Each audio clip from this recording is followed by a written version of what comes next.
नमस्कार, मैं हूं खुशबू सिंह और एक बार फिर स्वागत है आपका उदय न्यूज़ नेटवर्क पे। और इस वक्त उदय न्यूज़ नेटवर्क के साथ बात करने के लिए हैं भोजपुरी की सबसे खूबसूरत एक्ट्रेस कही जाने वाली या फिर कहें यूट्यूब क्वीन अमरपाली दुबे। और आज इनके लुक देखेंगे तो आप चौंक जाएंगे क्योंकि आज अमरपाली दुबे बिना मेकअप के बैठी हुई हमें मिल गई। दरअसल वैनिटी वैन में हमने इन्हें पकड़ लिया, तो आज इनसे जमकर बात करेंगे। सबसे पहले इनसे उनका स्वागत करते हैं ना। बहुत खूबसूरत है। अरे आप भी आपकी तो खूबसूरती अभी अभी हम लोगों ने देखी। मैं इस फिल्म में मेरा लुक ऐसा ही है बिना मेकअप का, लेकिन मैडम आते ही सबसे पहले अपना टचअप वचअप की है, ऑयल हटाए। कंपटीशन तो नहीं सोच सकते क्योंकि फिर भी सामने ऐसी है तो फिर थोड़ा सा मेंटेनेंस तो करना पड़ता है। मैं तो फिर भी चलो ठीक है, मैं रेडी हो रही है, लेकिन मैम आज फुल ऑन देसी लुक, मतलब बिंदी सूट, मतलब क्या क्या चाह रही हैं आज आप? एक्चुअली इस फिल्म में जिसकी हम शूटिंग कर रहे हैं उसमें हमारे जो डायरेक्टर हैं संतोष मिश्रा जी, उनका एक बहुत ही उन्होंने नेचुरल अप्रोच रखा है हर कैरेक्टर का। आप इस फिल्म के किसी भी कैरेक्टर को देखेंगे तो कोई भी आपको over dressed over gaudy makeup करके नहीं दिखेगा। जितने भी एक्टर्स हैं हम लोग सब बहुत ही रियलिस्टिक रखना चाहते थे इस सिनेमा को, तो हम लोग सब ने बहुत ही नेचुरल लुक रखने की कोशिश की है। और मेरे लिए तो और भी अच्छा है, मुझे मेकअप में टाइम वेस्ट नहीं करना पड़ता। मैं सेट पे आती हूँ, चोटी बनाती हूँ, बिंदी लगाती हूँ और बस रेडी हो जाती हूँ। यही बेसिक है मेरा तो, but I am loving it. और हमने कैमरे पर भी कल देखा शूट करने के बाद, तो बहुत अच्छा लुक आ रहा है and I am sure audience को अच्छा लगेगा, कुछ डिफरेंट लगेगा। आप इतनी अच्छी अदाकारा हैं तो आपके अदा पे ही सब लोग फिदा हैं तो और क्या चाहिए। खैर, शुरू करते हैं आपकी जर्नी की बातें जिसके लिए मैं आई हूँ। आज सबको मैं बताना चाहती हूँ कि अमरपाली दुबे की शुरुआत कैसे हुई, कैसे क्या हुआ, कैसे सीरियल से फिल्म में आई, बचपन कैसा था। तो शुरुआत करते हैं फिर बचपन से। कुछ बचपन की ऐसी यादें जो शेयर करना चाहेंगी? बचपन एक्चुअली मेरा चाइल्डहुड बहुत ही ज़्यादा हैप्पी था और इनक्विजिटिव था। मैं जैसे सब बच्चे होते हैं ना, उनको सब चीज़ जाननी होती है, तो मैं बचपन से ही बहुत इंजीनियर टाइप की थी। जैसे क्या वो सुनो ना, मेरा इंजीनियरिंग अलग लेवल का था, आप समझ नहीं पाएंगे उसको। जैसे कोई नया खिलौना आ गया या कोई डिश आ गई खाने के लिए कि आप ये खा लीजिए या ये इससे खेल लीजिए, तो मेरा पहला उस पर रिएक्शन होता था ये कैसे बना होगा, इसको चलो खोल के देखते हैं। और पूरा पहले दिन आते ही उसके खोल के उसको पुर्जा पुर्जा अलग हो जाता था। अब सोचते थे चलिए अब इसको फिर से जोड़ते हैं। वो कभी जुड़ा नहीं, लेकिन बहुत एक्सपेरिमेंटल थी मैं और इस वजह से बहुत डटाई भी हूँ, बहुत मार भी खाती थी। जो नया खिलौना आता है सब तोड़ के रख देती है। बट मेरा बहुत ही इंटरेस्टिंग चाइल्डहुड था। मैं हमेशा हर चीज़ में इंटरेस्ट लेती थी। एक्टिंग के कीड़े भी वहीं से शुरू हुए। जब मैं फिल्में देखती थी या कोई गाना देखती थी टीवी पर, तो मुझे लगता था कैसे उन्होंने किया होगा बस। तो हमारे घर पे वो लोहे का कबर्ड था जिसमें एक तरफ शीशा होता है और एक तरफ बड़ा सा लॉक होता है जो कभी खुलता नहीं था तो उसके मिरर के सामने खड़ी होके फुल अपना पूरा डांस परफॉर्मेंस चने के खेत में और पता नहीं कौन से गाने पे, मेरा पिया घर आया पे मैं परफॉर्म करती थी। बचपन मेरा बहुत ही कमाल का था, मैंने बहुत एंजॉय किया अपना लाइफ। हम लोग बहुत ही लोअर मिडिल क्लास फैमिली से थे, लेकिन मेरे पूरे परिवार ने, हम लोग जॉइंट फैमिली में रहते थे, चाचा चाची सब साथ में रहते थे। उन्होंने कभी मुझे किसी चीज़ की कमी नहीं होने दी। बहुत कम होते हुए भी हमारा परिवार बहुत ही सेटिस्फाइड था। So I have had a very lovely childhood. Finally कब डिसाइड किया कि मुझे अब इसमें ही करियर बनाना है?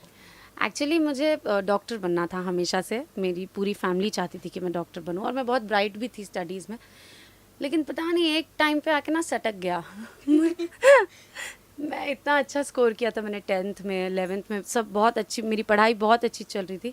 मैं जब कॉलेज में थी तो मुंबई के भवंस कॉलेज से पढ़ी हुई हूँ मैं, तो वहाँ पर ना ऑडिशंस चल रहा था और कुछ मेरी जो सहेलियाँ थी, आई स्टिल रिमेंबर, अभी तो उससे टच में नहीं हूँ, इकरा नाम की मेरी एक दोस्त थी और वो बोल रही थी चल चल ऑडिशन चल रहा, ऑडिशन करते हैं।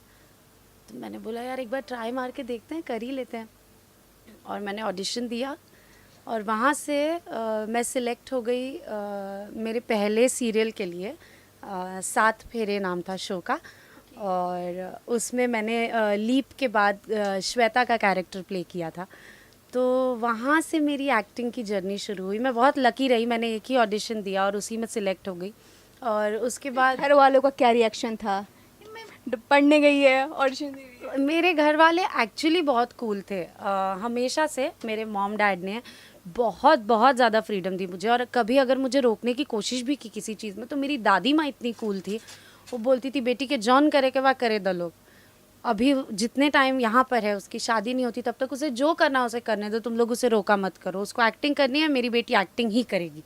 और मेरी दादी माँ ने स्ट्रिक्टली बोल दिया था कि आम्रपाली को जो करना है वो करेगी, कोई इससे रोक टोक नहीं होगी घर। सीरियसली कहें तो आप सच में बहुत लकी थी, क्योंकि सबसे बड़ा बोलते हैं ना, सबसे बड़ी लड़ाई अपने परिवार से होती है। अगर आपको एक्टिंग फील्ड जिस टाइम आपने स्टार्ट की, और उससे पहले भी देखा जाए तो जितने भी मैं अभी तक देखती आ रही हूँ, तो उनकी सबसे बड़ी लड़ाई उनकी परिवार से थी, और वहीं पे आपको सपोर्ट मिल गया। तो यहाँ तक आना तो भैया जाहिर सी बात है, बनता ही है जब फैमिली साथ हो तो फिर। आई थिंक मैं सच में ये मानती हूँ कि लाइफ में जो भी इंसान जहाँ भी पहुँचता है, वो अपने माँ बाप के आशीर्वाद से, अपने परिवार वालों की दुआओं से पहुँचता है।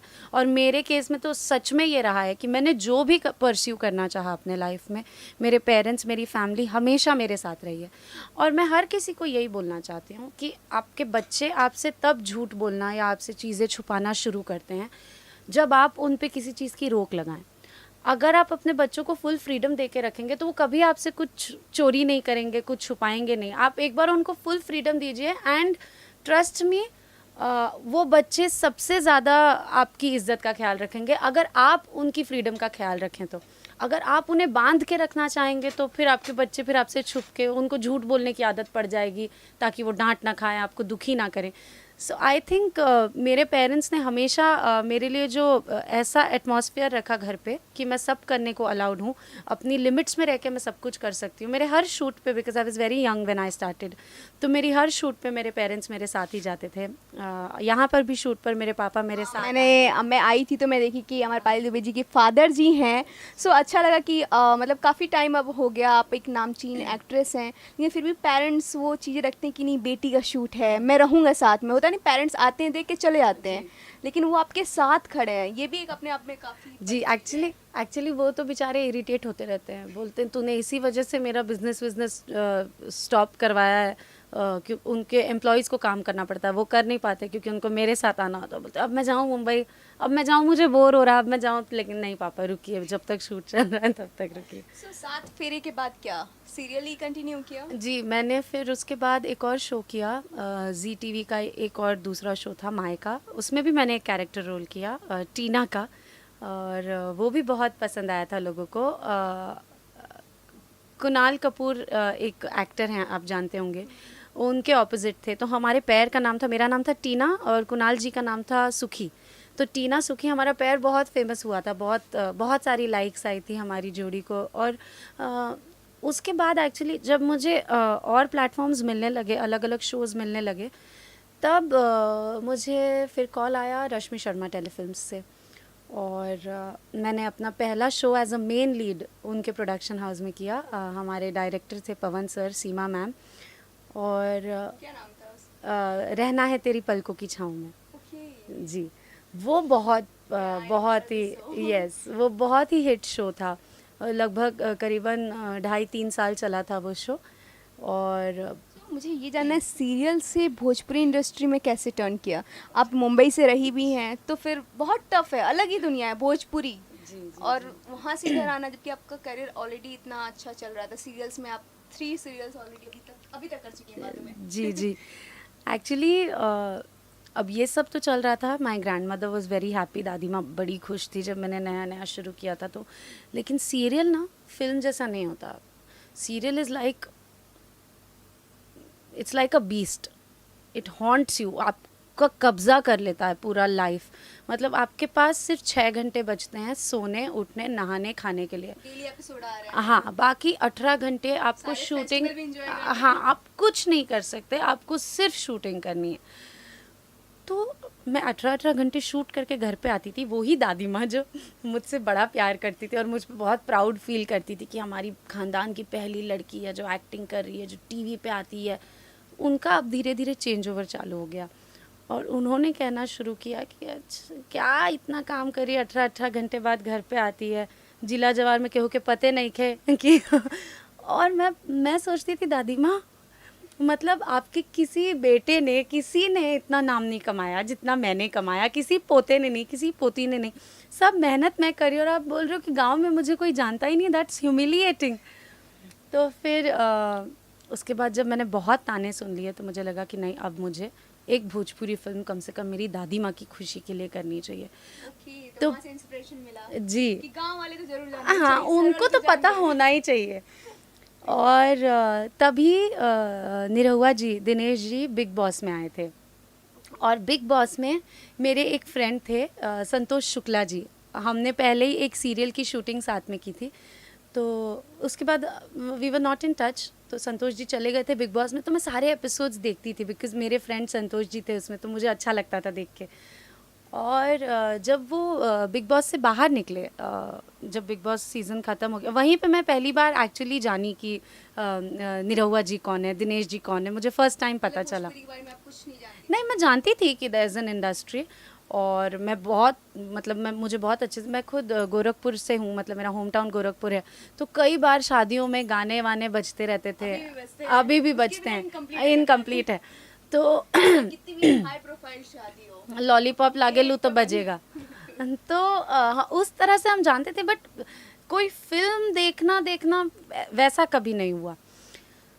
तो वही जब मैं बिग बॉस देखती थी, उसी दौरान एक दिन मुझे ये सीरियल की शूटिंग से जल्दी छुट्टी मिल गई और मैं दोपहर को घर आ गई, और मेरी दादी माँ हॉल में सोफे पर लेट कर टीवी देख रही थी, और टीवी पर चल रही थी दिनेश जी की फिल्म परिवार। पता नहीं आप लोगों ने देखी है कि नहीं, but I think it's a benchmark of Bhojpuri film industry. और आप समझ लीजिए भोजपुरी की हम साथ साथ है वो, या उससे भी कुछ मैं बड़ा कहना चाहूँ तो वो मुझे रामायण ही लगती है वो, मुझे इतनी अच्छी लगती है वो फिल्म कि मैंने उस फिल्म को देखा और मुझे लगा यार, ये जो लोग बोल रहे थे मुझे बार बार कि भोजपुरी में ऐसी फिल्में बनती है, लो ग्रेड की इंडस्ट्री है, तुम क्यों करना चाहती हो, मेरे सीरियल के सारे फ्रेंड्स मुझे बड़ा मना कर रहे थे। बट जब मैंने परिवार फिल्म देखी तो मैंने ठान लिया कि मुझे इस इंडस्ट्री में एक फ़िल्म ऐसी ज़रूर करनी है। और अगर मेरी दादी चाहती है कि मेरे गांव में लोग मुझे जाने, तो ऐसी फिल्मों से बेटर कोई ऑप्शन नहीं होगा जिससे लोग मुझे जान सकते हैं। सो that is when I decided कि मुझे काम करना है। और उसी दौरान संतोष जी और दिनेश जी बाहर निकले, उनका सीज़न बिग बॉस का ख़त्म हुआ, और मेरे पास संतोष जी का नंबर मिसप्लेस हो गया था। तो उन्होंने मुझे कॉल किया कि अरे यार कैसी हो तुम, मुझे बिग बॉस में देख के हर किसी ने फ़ोन किया, कॉन्ग्रेचुलेट किया, तुमने कॉल नहीं किया। तो मैंने बोला अरे I am so sorry Santosh ji, मेरे पास से आपका नंबर मिसप्लेस हो गया था। तो हम लोग मिले एक बार, और मैंने उनसे बोला कि मुझे ना भोजपुरी फिल्मों में काम करना है, आप प्लीज़ एक बार दिनेश जी से बात करिए। तो बोली मैं अभी बात करता हूँ, और उन्होंने दिनेश जी से बात कराई। और ये वही समय है जब दिनेश जी निरहुआ हिंदुस्तानी के लिए हीरोइन ढूंढ रहे थे। उनको चाहिए था कि उनकी फिल्म में कोई फ्रेश फेस आए, कोई फ्रेश लड़की आए जो भोजपुरी इंडस्ट्री से ना हो, नई जगह से हो, दूसरी इंडस्ट्री से हो, और बहुत अच्छी परफॉर्मर हो। तो मैं उनसे मिली, और हमारे फिल्म के डायरेक्टर से भी मिली। मैंने अपने सीरियल के लिंक्स उनको यूट्यूब पर सेंड किए, मैं बोला आप लोग देख सकते हैं अगर आप देखना चाहें तो सबने कहा नहीं नहीं, आपका सीरियल बहुत फेमस है, हमारा देखा हुआ है, and you are the perfect cast for this role.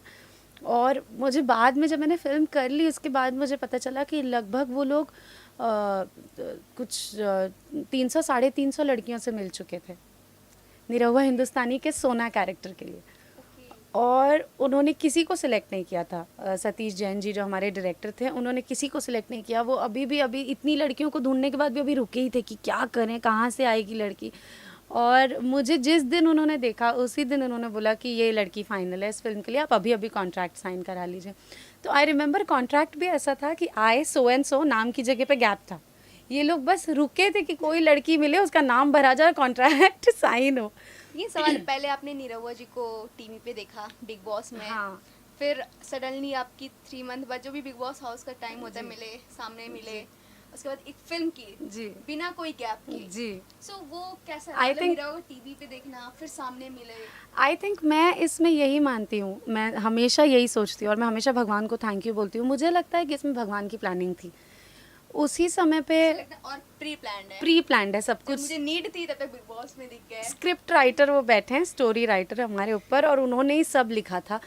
वो शायद चाहते थे कि मैं इस इंडस्ट्री में आऊँ, जितना मैं चाहती थी उतना ही वो भी चाहते होंगे, क्योंकि उसी समय पर उसी समय पर मेरा शो से निकलना, उसी समय पर दिनेश जी का बिग बॉस में उस व्यक्ति के साथ जाना जो मेरे दोस्त हैं, और उसके बाद जब वो निकले और जिस टाइम पे मैंने उनसे बात की तो उसी टाइम पर वो अपनी फिल्म, इतनी बड़ी फिल्म निरहुआ हिंदुस्तानी के लिए हीरोइन ढूंढ रहे थे। तो मैं मानती हूँ कि सब लिखा हुआ था, और हाँ, और भगवान की मर्जी थी इसमें, और उन्होंने मुझे हमेशा भगवान ने हमेशा मेरा साथ दिया इस इंडस्ट्री में। मैंने जो भी काम किया उसे लोगों ने बहुत प्यार दिया, तो इसमें भगवान का ही आशीर्वाद है, मैं मानती हूँ। मैं ये पूछ रही हूँ कि जब निरहुआ के सामने जब फर्स्ट टाइम आप मिली तो क्या एक्सपीरियंस था, लाइक कैसा लगा कि ये इनके साथ काम करना है, इतने बड़े सुपरस्टार हैं, मेरा अलग है। प्लस सेकंड थिंग कि भोजपुरी आपको लैंग्वेज आती थी पहले से? जी जी, वो तो मैं गोरखपुर से हूँ, तो मेरे घर में तो मेरे पिताजी, मेरी दादी माँ, मेरे सब चाचा लोग सब भोजपुरी में ही बात करते थे। और दिनेश जी से मिलने का मेरा प्रॉब्लम ये था कि मैंने उनकी कोई फिल्में देखी नहीं थी। मैंने बस, परिवार का हाँ, वो देखा था मैंने, और मैंने बस सुना था कि अरे निरहुआ निरहुआ बहुत सुना था, लेकिन कोई फिल्म नहीं देखी थी, और मुझे उनके स्टारडम के बारे में कोई आइडिया नहीं था। मैं जब पहली बार उनसे मिली या जब मैं उनके साथ शूटिंग कर रही थी तो मेरे लिए को एक्टर थे, बस एक्टिंग कर रहे हैं हम लोग। जब मैं फिल्म के प्रमोशन पर गई, 50 डेज़ हो गई हमारी फिल्म बिहार में, यूपी के भी कई जगहों पर 50 दिन तक चली फिल्म, मुंबई में कई जगह पे बहुत लंबी चली। जब 50 डेज़ पे मैं दिनेश जी के साथ पहली बार प्रमोशन में गई, तब मैंने देखा कि इनका स्टारडम क्या है। तब मैंने वो लोगों को देखा। आई रिमेंबर हम लोग मोतिहारी में गए थे, एक थिएटर में प्रमोशन करने हमें जाना था, और बड़ा सा रोड था, और हम लोग थिएटर से लगभग 100 मीटर दूरी पे थे, 100-150 मीटर दूरी पे, और वो 150 मीटर की दूरी कवर करने में हम लोग को 1.5 घंटा लगा था। हमें 5 बजे उस थिएटर में पहुंचना था, 3 से 5 के शो को, 3 से 6 के शो को कवर करने, और हम वहाँ पहुँचे थे 6:30-7 बजे, क्योंकि पूरे रोड पे सिर्फ लोग खड़े थे। एक गाड़ी, एक मोटरसाइकिल नहीं जा सकती थी वहाँ से, सिर्फ मतलब जहाँ तक देखो सिर्फ लोग दिख रहे थे, और चिल्ला रहे थे जिया निरहुआ। मैं बोल रही थी okay this is Nirahua, now I know who Nirahua is, I didn't know who is. और मैंने पिक्चर में कई बार, मुझे दिनेश जी को डांटने के भी सीन्स थे, और कई बार मैं उनको हाँ, तो कई बार उनको झटकना था, ये वो सब करना था। तो तब तो मैंने एकदम आराम से कर लिया। यहाँ पे आके मैं देखा अरे बाप रे, इतना बड़ा स्टार था और इसको मैं चल हट वाला टाइप का ट्रीट कर रही थी पिक्चर में, हे भगवान। तो तब मुझे पहली बार पता चला कि दिनेश जी का स्टारडम क्या है। फिर सेकंड फिल्म हमने की पटना से पाकिस्तान, अगेन बहुत बड़ी फिल्म। मैं कह रही हूँ ना, मुझे लगता है कि भगवान की बहुत विशेष कृपा है मुझ पर। मुझे जितनी फिल्में मिली हैं आज तक, मुझे सब में डिफरेंट रोल मिला है। कोई भी फिल्म ऐसी नहीं कि सेम घिसा पिटा टाइप का रोल कर रही हूँ मैंने हर फिल्म में डिफरेंट फ्लेवर्स ऑफ रोल किए हैं। ये भी मैं बता दूँ, ज़्यादातर फिल्मों में भोजपुरी देखी जाए, बॉलीवुड अब तक जो था कि एक लड़की है, खूबसूरत फेस, सो पीस कर तरह था कि हीरो है तो हीरोइन होगी, लव स्टोरी होगा। लेकिन जो आपका कैरेक्टर था वो उतना ही वजनदार था जितना निरहुआ का था, क्योंकि आपके कैरेक्टर की वजह से उनका कैरेक्टर था।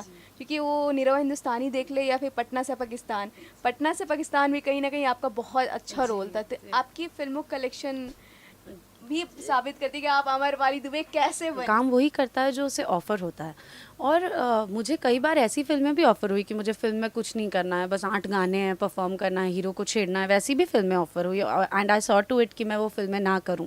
मैंने मना किया, मैंने हर बार यही कहा कि जो परफॉर्म करने वाला रोल होगा मुझे वही दीजिए, वरना मैं भले साल में 20 फिल्म ना करूं, मुझे करना भी नहीं है। मैं 2 ही फिल्म करूं एक साल में, लेकिन ऐसी फिल्म करूं जो ज़िंदगी भर के लिए लोगों के दिल पर रहे।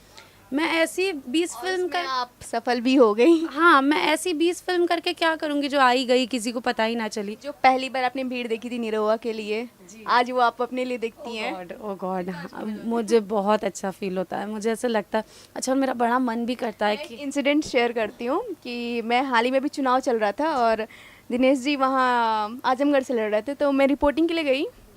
सो आपने एक ड्रेस पहना था, इसी से समथिंग मैंने कुछ पहन रखा था। सो वहाँ पे सबको लगा कि मैं अमरपाली आ गई हूँ। लोगों ने मुझे घेर लिया। देन मुझे माइक आईडी लेके उनको समझाना पड़ा कि मैं कवरेज करने आई हूँ, मैं कुछ नहीं हूँ, अमरपाली दुबे अभी नहीं आई है। मैं ये सोच रही थी कि अगर वहाँ मैम आई होती, जब एक रिपोर्टर की ये हालत हो गई, वहाँ पे आपके पीआर भी थे उदय भगत जी, उन्होंने मुझे सेव किया कुछ हद तक कि आप गाड़ी में जाइए, यहाँ लोग पागल हैं। आपको कर पाए होंगे, मैं जाती तो छोड़ के भाग जाते उदय जी, पक्का। जब भीड़ आ जाती है तो मेरे को छोड़ के सबसे पहले भागने वाले होते हैं उदय भगत जी, सेकंड नंबर पे होते हैं संतोष मिश्रा जी। वो जहाँ देखते हैं भीड़ वो अपने आप निकल लेते हैं, बोलते मेरे को जाने का ही नहीं है, तुम लोग के चक्कर में मैं धक्का खाऊंगा। ये लोग सबसे पहले साथ छोड़ते हैं मेरा, जैसे भीड़ देखते हैं। वो लोगों का प्यार जताने का तरीका अलग है, बहुत अलग है। जैसे हम कुछ नहीं करते, बस आप एक फोटो ले लीजिए और हाँ, उनसे वीडियो बनाइए। नहीं वो ऐसा नहीं है कि कुछ नहीं करते। अब हाँ, उनका क्या है ना, वो आपसे बहुत प्यार करते हैं। पर आप पहली बार उनके सामने आई हैं, मतलब टीवी से निकल के आ रही, बाप ओ बाप अमरपाली जिंदा जिंदा हमरे सामने। तो उनको समझ में नहीं आता है कि वो कैसे दिखा दें कि वो कितना हमको प्यार करते हैं और कितना लाइक करते हैं, और उसमें वो सेल्फी लेने आ जाते हैं। और पता है ये सेल्फी अभी 3-4 साल पहले का ही चलन है, तो हर किसी को उतना अच्छे से लेने नहीं आता, तो ऐसे सेल्फी लेते हैं, ऐसे हाँ, या ऐसे जिसमें सिर्फ मैं दिखूं वो ना दिखे, या सिर्फ वो दिखे मैं ना, ऐसा कुछ सेल्फी लेते हैं वो लोग। तो उनका बेचारों का गड़बड़ाता है जब वो सेल्फी लेने जाते हैं या हाथ मिलाने आते हैं, लड़खड़ा जाते हैं। वरना प्यार तो इतना बेशुमार करते हैं कि लगता है गाड़ी वाड़ी उलाट देंगे। ऐसा कोई इंसिडेंट जो आप शेयर करना चाहेंगी? ओ गॉड, हाँ, बिहार में एक जगह है बरगनिया, और वहाँ पे हम लोग गए थे, यही निरहुआ हिंदुस्तानी के 50 डेज़ के लिए। 50 दिन हो गई थी पिक्चर, और गाड़ी से उतर के जाना था थिएटर हॉल तक। हम थिएटर के बाहर तक आ गए थे, गाड़ी से उतर के जाना था थिएटर हॉल तक, और इतनी भीड़ थी कि मैंने जो हमारे डिस्ट्रीब्यूटर निशांत जी, मेरे बहुत अच्छे दोस्त हैं, मैंने उनको बोल दिया कि भाई मैं ये गाड़ी से नहीं उतर सकती। उन्होंने बोला अगर आप उतरना चाहती तो भी मैं उतरने नहीं देता, बहुत भीड़ है। तो दिनेश जी अकेले उतरे थिएटर में जाके, जब तक जाके आए तब तक हम लोग को तो गाड़ी में ही बैठना था। अब गाड़ी में बचे सिर्फ मैं, निशांत जी आगे, और हमारे जो गाड़ी चला रहे थे गिरी बाबा। हम तीनों बैठे और बस सोच रहे हैं भगवान कैसे भी दिनेश जी जल्दी आ जाए और यहाँ से निकल जाए। और आसपास सब लोग शीशा ठोकना चालू, खोलो खोलो खोलो। मैं बोला ना पागल हूँ, खोलूँगी, तुम लोग मेरे को नीचे आते ही बहुत परेशान करोगे, मैं नहीं निकल रही बाहर। और दिनेश जी को जाके आने में टाइम लगा बिकॉज बहुत भीड़ थी, और तब तक मैं फेस करनी पड़ी होगी। हाँ, और तब तक मैं ये जो गाड़ी है, इस तरफ लोग, चारों तरफ लोग, और वो गाड़ी ऐसी हिलना चालू, इधर से ढकेल रहे उधर गाड़ी, उधर से ढकेल रहे इधर। और मैं बस जितना मुझे जो भी देवी देवताओं का नाम याद था सब मैंने सबको पूछ लिया कि आज गिराना नहीं, गाड़ी उलाटना नहीं, भगवान बस आज बचा लो। पहले फिल्म में आज बचा लो, अगली बार नहीं आऊँगी यहाँ पे, आज बचा लो, आज बचा लो। So that is one experience जो मुझे भूले नहीं भूलता। मुझे सच्ची लग रहा था कि वो लोग उलाट के आज गाड़ी पलटा देंगे दूसरी तरफ। तब तो पहली फिल्म थी, तब ये हाल था। अब क्या होता है? अब गाड़ी तो उठ जाती होगी फिर। नहीं, अब ना, तब पहली फिल्म थी तो इतना आइडिया नहीं थी कि इस हद तक प्यार करेंगे लोग। अब पता चल चुका है, तो मैं कोशिश करती हूँ कि जहाँ भी हमें जाना है, कहीं शो है या कहीं कोई भी पब्लिक अपीयरेंस है, तो ऐसी जगह जाओ जहाँ बहुत बड़ी जगह हो और जहाँ पे आपके आसपास 3-4 बाउंसर्स रह सकते हैं, बिकॉज बीइंग अ गर्ल आपका सेफ्टी बहुत इंपॉर्टेंट है। अगर कोई आपको परेशान करने की कोशिश नहीं भी करेगा तो भी आप लड़कियाँ, आपको कभी कहीं किसी का हाथ लग जाए आप अनकंफर्टेबल हो जाएंगे। और अगर आप मैं अगर अनकंफर्टेबल हो गई तो फिर तो मैं सीधा घुमा के मारने लगती हूँ। मुझे लगता है कि आपको ये नहीं करना चाहिए, एक सेफ डिस्टेंस रखना चाहिए लड़की से। तो मैं वो सब चीज़ों पर ना उतरूँ, इसलिए मैं अपने साथ 5-6 बाउंसर्स लेके जाती हूँ। 4 बाउंसर्स इधर, 4 बाउंसर्स इधर, मैं बीच में ऐसे। फिर वो लोग तब भी बुलाते हैं, उधर आ जाना ना, बाय। यही जर्नी की बेस्ट फिल्म कौन सी है जो अब तक आपको लगती है कि बहुत अच्छी है? एक्चुअली इसमें टाई है, मेरी 2 फिल्में बहुत ही फेवरेट हैं। सबसे पहली निरहुआ हिंदुस्तानी, बिकॉज कहते हैं ना पहला प्यार कभी नहीं भूलता, वैसे ही निरहुआ हिंदुस्तानी मेरा पहला प्यार है। तो वो फिल्म फर्स्ट, सब बहुत अच्छी हैं, सब बहुत अच्छी हैं, बट मेरे दिल के सबसे करीब निरहुआ हिंदुस्तानी 1 है। और दूसरी मेरी मोस्ट फेवरेट फिल्म है राजा बाबू। अनडाउटेडली, मतलब राजा बाबू की जगह कोई नहीं ले सकता। मुझे मेरे बहुत सारे फैंस थे, लड़के थे, यंगस्टर्स थे, बट मुझे लगता है कि औरतें मेरी फ़ैन बनी है राजा बाबू के बाद। और राजा बाबू इसलिए मेरे लिए बहुत ही ख़ास फिल्म है क्योंकि मैं लोगों के घरों में चली गई उस फिल्म से, औरतों के दिलों में चली गई उस फिल्म से। तो राजा बाबू और निरहुआ हिंदुस्तानी में टाई। अब तक यंगेस्ट के दिल पे राज करते थे, अब घर घर में औरतों के दिल पे भी राज कर रहे हैं। जी। इससे दादी अम्मा के फेवरेट में आप वापस आई कि नहीं आई? यस, मेरा सबसे बड़ा अचीवमेंट ये हुआ कि उसके बाद मैं दादी माँ को एक बार लेके गई गोरखपुर, मेरे घर, मतलब मेरी दादी माँ के मायके। वहाँ ले गई और वहाँ पे जितने लोग थे घर के आसपास वो सब आ रहे थे फ़ोटो खिंचाने, और तब मेरी दादी माँ फाइनली प्राउड थी कि अब मेरी बेटी ने कुछ अच्छा किया है जीवन में। सर दादी माँ का वो थोड़ा सा डांट कुछ बड़ा अचीवमेंट हो गया। आई थिंक वो भी स्क्रिप्ट में लिखा हुआ था। उनके मुंह से भी माँ सरस्वती ही बोल रही थी जब वो चाहती थी कि मैं भोजपुरी में काम करूं, तो वो भी भगवान की प्लानिंग थी, क्योंकि उनको पता था कि दादी माँ बोलेगी तभी मैं इतना बड़ा डिसीजन लूंगी, वरना नहीं लेने वाली। अच्छा चल रहा था, हाँ। ट्रैक पे आ रहा था। जी। अब ये जानना, आप इतनी सुंदर हैं और आपकी पहला सीरियल भी सात फेरा था, तो रियल लाइफ में सात फेरा कब होगा? गॉड, ये क्यों जानना है आपको? यार यंगेस्ट है, सब जानना चाहते हैं कितने हैं कि मुझे अमरपाली दुबे से शादी करनी है। मेरे कजन ही है, जा रहे हैं, शादी का रिश्ता दे देना, हमने ओके पहुंचा दूंगी। मुझे पता है रिजेक्ट होने वाला है, लेकिन पहुंचा दूंगी। नहीं, एक्चुअली जो चीज़ के बारे में मैं खुद नहीं जानती उसके बारे में आपको क्या बताऊँ। फैमिली की बेटा कब करेगी शादी? नहीं, मैंने तो बोल दिया माँ मैं 40 साल की होंगी तब शादी करूँगी, तो मम्मी ने बोल दिया ठीक है बेटा, सीधा बोल देना कि हम तेरी शादी की उम्मीद छोड़ दें, ऐसा सब क्यों बोल रही है। बट यू नो, ये सब चीज़ प्लान करके नहीं होती है, जब आपके जीवन में वो राइट पर्सन आ जाए तब अपने आप सब चीज़ अपने आप जगह पर पड़ जाती है और शादी हो जाती है। मतलब अमरपाली दुबे लव मैरिज करना चाह रही है, ठीक है? 110% लव मैरिज करना चाह रही हूँ, वो क्या भी प्यार जिंदगी में नहीं आया? नहीं। एक्चुअली मेरी जो एक्सपेक्टेशन है, जो जिस टाइप का दूल्हा मुझे चाहिए, जैसे हर लड़की को बचपन से, हाँ, सब देखें किस टाइप का दूल्हा चाहिए अमरपाली दुबे को। मुझे सिर्फ एक क्वालिटी चाहिए। मैं हमेशा बोलती हूँ, मैंने पहले भी इंटरव्यू में बोला है, सिर्फ एक क्वालिटी, बाकी सारी चीज़ें मैं देख लूँगी, मैं कमा लूँगी, मैं घर चला लूँगी, सब कुछ कर लूँगी। मुझे सिर्फ एक क्वालिटी का आदमी चाहिए कि वो ईमानदार होना चाहिए। ये कहाँ मिलेगा? वही चाहिए, तो जब मिलेगा तब होगी, अब नहीं मिलेगा तो नहीं होगी। बस ईमानदार होना चाहिए और औरतों की इज्जत करे, मेरी इज्जत करे, ऐसा। अच्छा रहा, कॉलेज लाइफ भी अच्छा रहा, मुंबई जैसे शहर में रही, जिस कोई तो होता है क्रश, अट्रैक्शन, प्यार। मैं बता रही हूँ ना, मैं तो बहुत फिल्मी, इतनी फिल्मी की शाहरुख खान की मूवी देख के मोहब्बतें और वो दिल पागल देख के कोई तो होगा जो आएगा। ये जो बारिश का मौसम अभी जो चल रहा है, रेनी सीजन, मुंबई की बारिश को सबसे रोमांटिक वेदर माना जाता है। बोलते हैं अरे मुंबई की बारिश में तो लोगों को प्यार हो जाता है। मुझे इतनी घटिया लगती है मुंबई की बारिश, क्योंकि मैं स्कूल में एक लड़के को बड़ा पसंद करती थी, उसका नाम नहीं लूँगी, मेरा दोस्त है और उसकी अभी एक गर्लफ्रेंड है बहुत अच्छी और बहुत खुश है अपनी ज़िंदगी में, तो उसका नाम लूँगी तो बेचारा बहुत पिटाएगा, तो इसलिए उसका नाम नहीं लेना चाहती हूँ। तो हम लोग एक क्लास में साथ में थे 1 साल तक, तो उस 1 साल में मुझे बड़ा पसंद आ गया वो, और मैं सोचती थी मैं उसी से शादी करूँगी, और मैं उसे बोलती थी पागल है क्या, हटना। मैं 4th स्टैंडर्ड में थी, ये 4th स्टैंडर्ड की बात बता रही हूँ। अब मुझे बारिश से नफरत क्यों है? जब 4th स्टैंडर्ड ख़त्म हुआ मेरा, समर वेकेशन शुरू हुए, तो समर वेकेशंस तक तो ठीक था, मामा के घर जाना था, ये वो सब।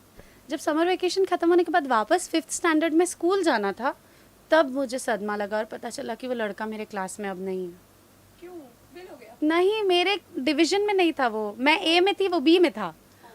और अब मुझे, हाँ, और अब मुझे क्लास इतना बुरा और सुनसान और खाली खाली लगने लगा, और उसी में बारिश होती थी, नया नया स्कूल चालू होता, तो मुझे बारिश से नफरत हो गई थी कि ये बारिश आ रही है और इसी टाइम पे मैं सैड हूँ, मेरा दोस्त मेरे पास है नहीं, तब से मुझे बारिश से नफरत हो चुकी है। अगर मैं बात करूँ आपकी इस फिल्म इंडस्ट्री, भोजपुरी इंडस्ट्री की, तो आपकी फेवरेट एक्ट्रेस कौन सी है? मुझे सबका कुछ ना कुछ अच्छा लगता है। जैसे मुझे अक्षरा जब रोती है स्क्रीन पे, अक्षरा जी जब, दोस्त है ना तो नाम से बुला देती हूँ, गरी आएगी, अक्षरा जी जब रोती है ना, तो मैं उनका रोने वाला एक्टिंग मुझे बहुत अच्छा लगता है। आजकल उनके सॉन्ग आए हैं। अरे बाप रे मत बोलो, मैं नहीं देख पाती हूँ, मैं रोने लगती हूँ उसका। नहीं, वो ही गा सकती है, उतना अच्छा वो ही गा सकती है, मैं नहीं गा सकती। तो मुझे अक्षरा का रोने का एक्टिंग अच्छा लगता है। मुझे काजल जी का डांस बहुत अच्छा लगता है। बट ऑल इन वन किसी में नहीं मिलता। ऑल इन वन एक ही हैं और हमेशा एक ही रहेंगी, रानी चटर्जी। उनका लेवल कोई पार नहीं कर पाएगा।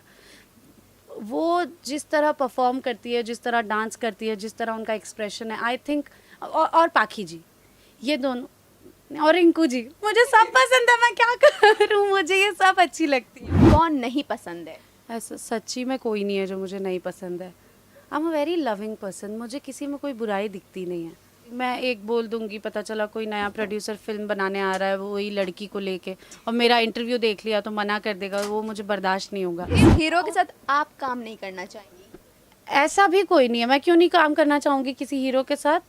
एक्चुअली सब हीरो मेरे साथ काम करना चाहते हैं, तो मैं सबके साथ काम करना चाहती हूँ। ऐसा नहीं है कि कोई मेरे साथ या मैं किसी के साथ काम नहीं करना चाहती। छोटी सी इंडस्ट्री है, हम सब में बड़ा प्यार है, इसको रहने दीजिए। बहुत जलनखोरनी लड़की है यार।